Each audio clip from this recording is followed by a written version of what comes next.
All right, hello everyone. How's it going? Great to be here. My name's Sean Scott. If you want to find me after the show, just Google stock images of a guy doing the PowerPoint. I'll be up there with my diverse-looking colleagues.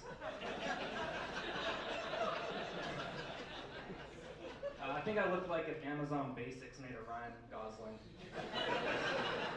That'd be me. But this is my second show, and the first show I did, my mom had a problem with one of the jokes I told, because since I'm a therapist, I told this joke about how people assume it must be hard for me to hear about other people's trauma.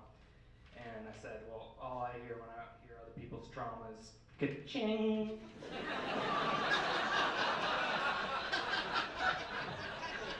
Like, oh, I'm getting that jet ski, baby. And but I talked to my mom about it, and she's like, you know, you should probably tell people you're kidding. And I was like, well, I kind of thought it was self-evident, but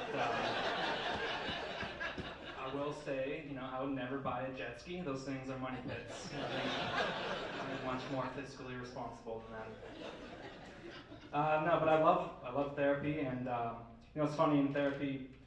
You don't really kind of choose your clients, like your clients kind of choose you, and it's kind of becomes like a reflection of who you are, the type of person you work with. And all my clients are frat bros named Chad. So I don't know what that says. But I do love the work and you know, seeing people's resilience and healing and yeah, just moving towards health. It can be hard too though when you know they're struggling or stuck or doing the same thing.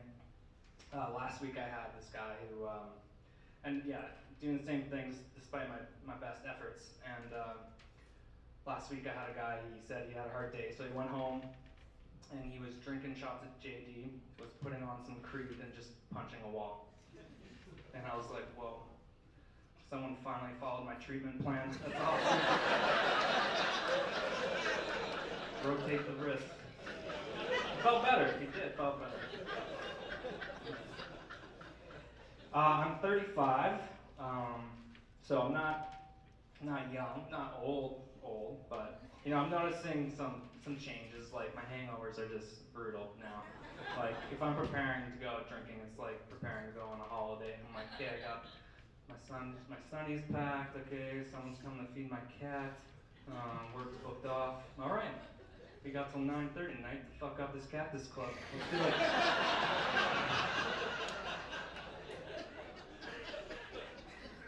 Or if I'm being really responsible, I'll talk to my partner and give her my advance directives. Be like, look, if I'm not out of bed in 5 days, I don't think I'm coming back. I'm DNR. Just keep me comfortable. Let me go.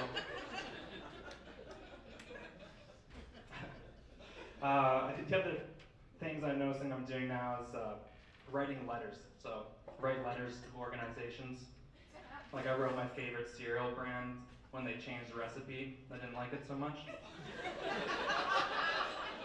And I know it's not going to change anything, but I for some reason just need to know, for them to know that we out here.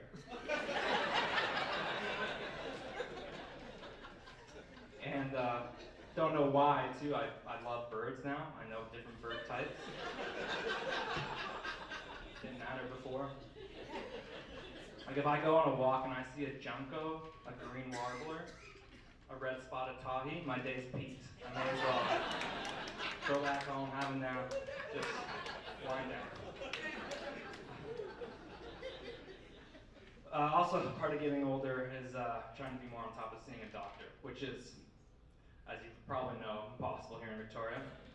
Tried to get into urgent care, and I couldn't get in that day. They said, call tomorrow at 8:30, and you might be able to get an appointment at the same time. I called at 8:32, and I was 164th in the queue. And so it just made me think, like, what was it like for the first caller? Congratulations, caller 1. This is Allen Health Radio. Who do we got? My name's Jerry. I think I have a UTI. Hey, that's fantastic, Jerry. Let's see if we can get you some antibiotics if you can just say the phrase of the week. So bad it's gotten.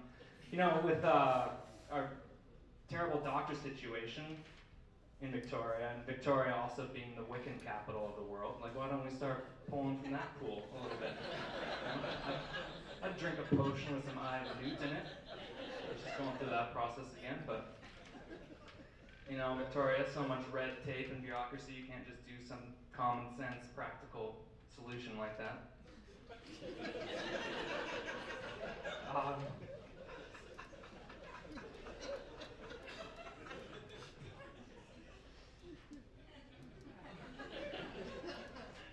So, also part of getting healthier is to change my relationship with nicotine, which I had to do. I was at the doctor and they found an area that was on the skin that was pre-cancerous. And the doctor's like, well, how do you feel about that? And I was like, well, feeling pretty good about 2 pre's. Like, maybe we'll circle back when we get down to 1. That's what I'm thinking.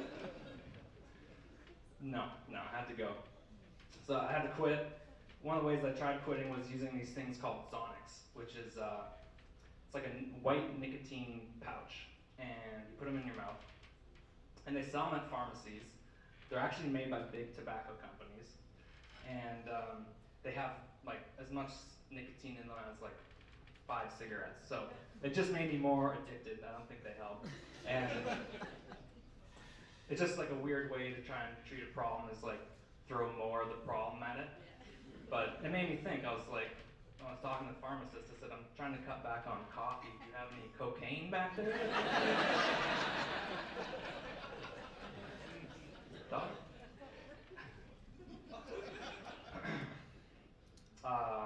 Yeah, but no one's quitting on these things, for sure. Like, the youth love them. They love them. If you ever go to a college campus, right now, these white pouches, they're blowing around like it's the end of cherry blossom season. Just there's some janitor trying to put them into piles with a rake.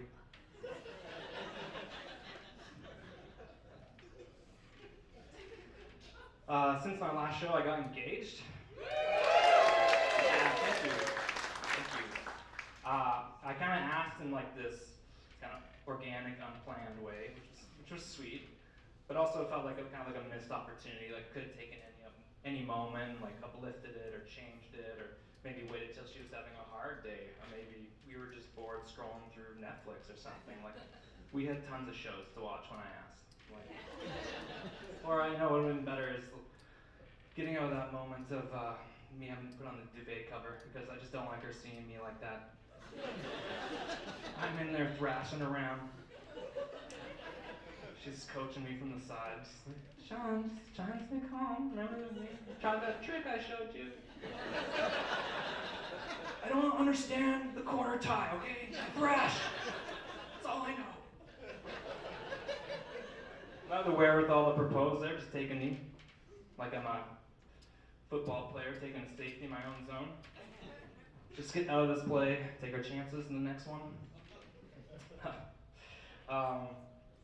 Other thing I didn't know about engagements was that I don't have to wear an engagement ring. Like, that's just for the lady. I was kind of stoked to wear an engagement ring, but so she's the one who has to kind of go out in the world and signal to others that she's in a committed relationship, and I don't. It's a pretty good deal. I don't have to feel any of my insecurities of losing her. I got to thank some lingering patriarch word. I want patriarchy. Thank you.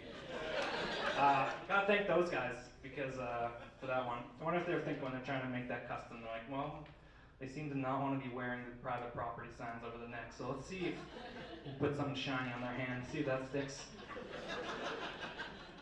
And then we had to do the announcements, which we're just telling friends and family about it, and maybe a little bit scarred from like gender baby announcements, because it wasn't as bad as those.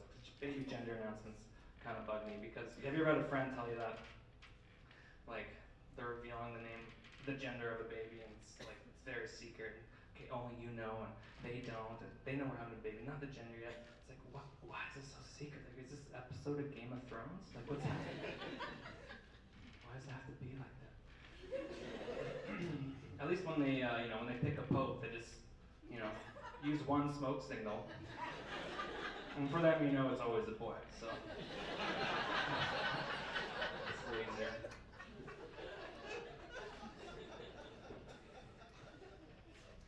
We did IVF therapy. We ended up freezing 3 embryos, but it's quite a process to get through. During that process, I learned I have a lot of swimmers. Like a lot of swimmers. It's like a new angle I can bring into the men's locker room. Like, hey, what's your count per million?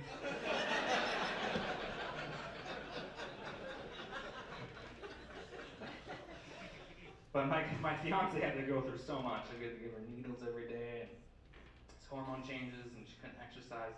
I basically just had to get it into a cup. That was my job. But it was a small cup in a really weird room. They showed it to me, and it's this windowless room with one recliner in the middle and a TV. And the recliner chair just has one of those, little medical paper over it, and it just I did not feel protected. I was it's may as well have been an umbrella in a hurricane. It's it's doing nothing. So the nurse walks me there and says, okay, here you go. I'll just ring this intercom when you're done. I said, okay. And she left. And then shortly after she left, I was like, is she just waiting for me? Which made me self-conscious, and I was like, okay, what's the least amount of time I can stay in here that's not too embarrassing?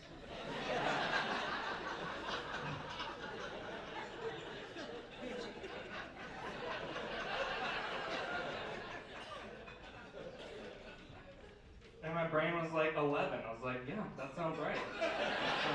11 minutes, let's do that. So I got through all that. Watched CBC for about 8 minutes.